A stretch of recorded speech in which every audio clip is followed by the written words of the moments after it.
Bon, voilà donc troisième partie, hein. Donc là on va procéder donc à un remontage de la nouvelle pompe.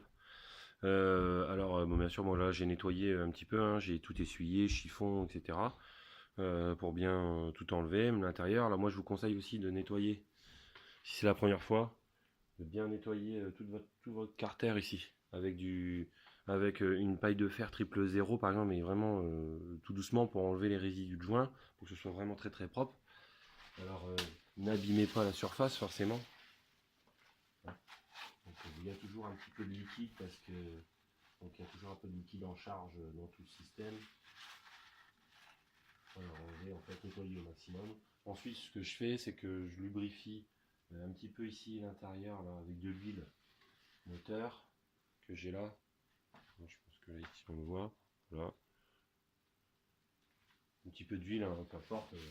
Là c'est l'huile moteur vraiment de la machine, mais vous pouvez le faire avec de l'huile, même de l'huile normale. Je veux dire, il n'y a pas de souci. C'est juste pour lubrifier un petit peu pour pouvoir passer la pompe. Maintenant, donc j'ai ma nouvelle pompe que j'ai donc ici dans les mains, hein. C'est bien ma nouvelle pompe, voilà. Donc va falloir mettre le joint de ce côté là. Alors je vous ai dit tout à l'heure, attention au niveau des joints, donc ce joint là en fait, hein, qui va aller comme ça là-bas au niveau moteur.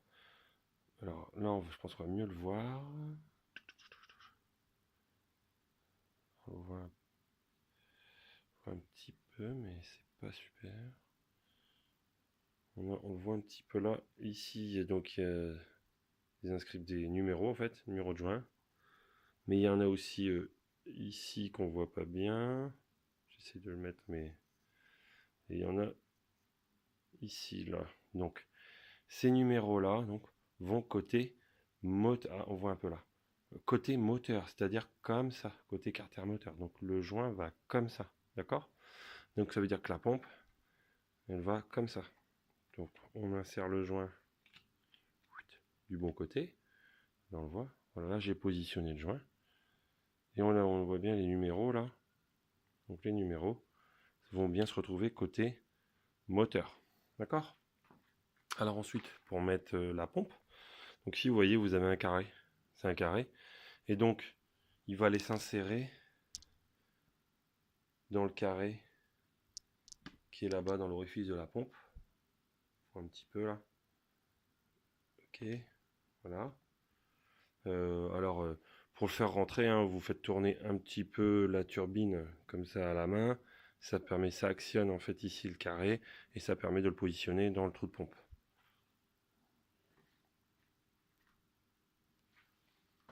Donc là, je me rassure que le joint, je l'ai mis dans le bon sens, oui. Donc je vais positionner la pompe, comme ça. Et là, donc voilà, je fais un petit peu aller la turbine. Ah, ça y est, voilà, vous avez vu la turbine. Voilà. Et là, tac, il y a un petit cran. Clac. Vous voyez, s'emboîter. Ça doit s'emboîter comme ça. Nickel, sans souci. Ok. Donc là, voilà. La première partie est faite. Ok. Maintenant, je vais prendre donc le second joint, c'est-à-dire celui-ci. Là, on voit bien la référence. Hein. Attendez. Sur la gauche ici, là, mon pouce. D'accord? Ce second joint. Donc celui-ci vient dans ce sens-là. Hein, pareil. On voit bien il est bombé. Hein. Donc celui-là, on ne peut pas se tromper. Hein, c'est plus facile. Et donc, on va le positionner. Il va aller comme ça. Avec le couvre-pont. Ici qui est là. Tac. Voilà. Il est comme ça. Ensuite, vous prenez les vis neuves. Alors surtout, vous ne serrez pas. Vous ne serrez rien du tout. Vous positionnez juste les vis à la main, juste pour placer, hein, pour placer les joints en fait. Et vous commencez pas à serrer vis par vis, jamais.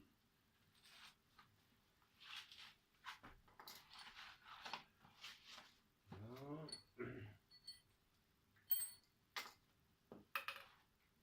Qu'est-ce que j'ai fait?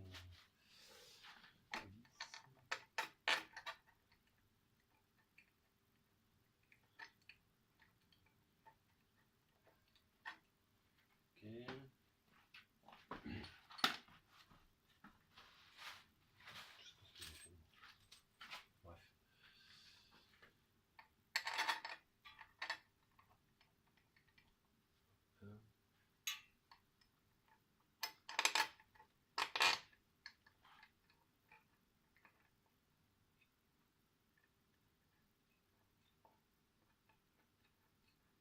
Hop.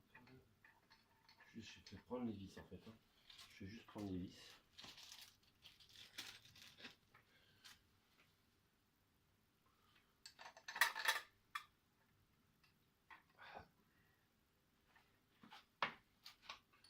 Voilà. Je serre vraiment rien. Hein. Pour l'instant, je les positionne, c'est tout. Je les positionne.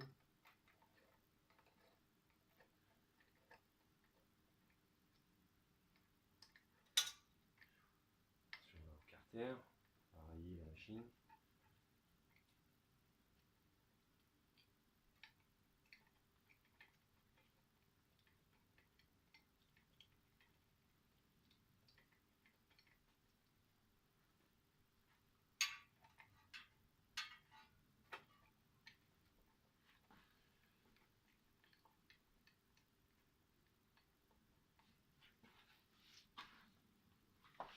C'est ça que je cherche depuis tout à l'heure.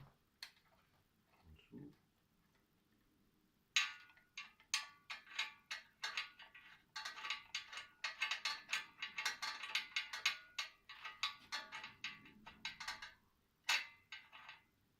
Donc là, j'abîme rien. Hein. C'est vraiment parce que je touche l'échappement juste en dessous.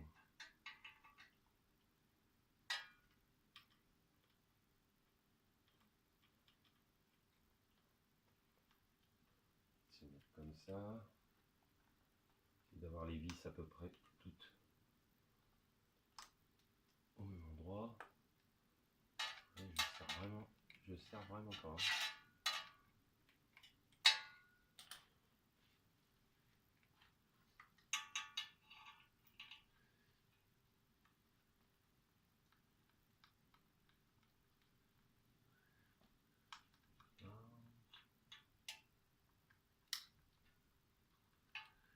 Je vous dis, celle-ci, l'accessibilité est réduite.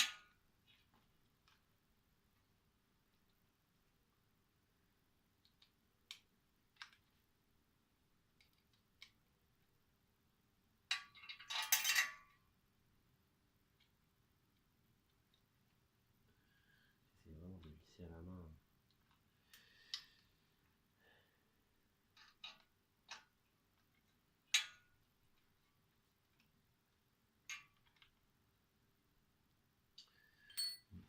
Je finirai après.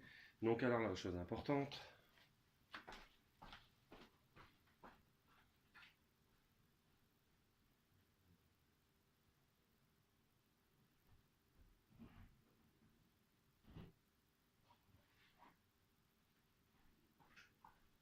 la chose très importante, vous allez avoir besoin d'une clé dynamométrique. Voilà. Puisque les vis doivent être serrées, un couple de serrage bien précis. Et le couple de serrage, c'est 9,7 Nm. Donc vous devez prendre, voilà, hein, moi j'ai un petit modèle ici de clé dynamométrique hein, qui va bien. On la voit bien là. Donc ça c'est de toute façon les éléments indispensables qu'il vous faut quand vous bricolez un petit peu. Ça sert, alors il en faut une deuxième aussi par exemple si vous avez besoin de tendre votre courroie, etc. Donc là c'est une autre clé avec, parce qu'on a besoin de serrer jusqu'à 195 Nm, mais bon, je verrai ça, il y a des forums déjà ou des tutos qui ont déjà été faits sur le sujet. Donc là celui-là c'est voilà, une petite clé dynamométrique. Hein. Donc là je vais la régler à 9,7. Voilà. Alors,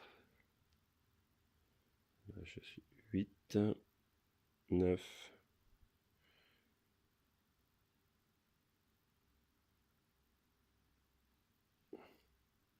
Le voir là. Je sais pas si on verra pas bien. Bon, 9,7. En tout cas, 9,7 Nm obligatoire. Donc, et là, on va pouvoir procéder donc au serrage, hein, des 7 vis.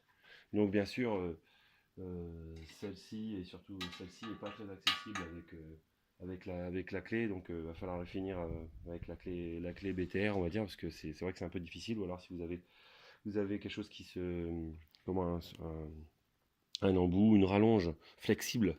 Moi j'en ai eu une, j'ai essayé aussi avec une rallonge flexible, mais c'est vrai que ça va pas super bien. C'est pas super accessible. Donc on va resserrer tout ça, hein. Donc là je vous reprends après dans une autre partie, le temps que je serre les vis, et ensuite bah, je reprends le tuto.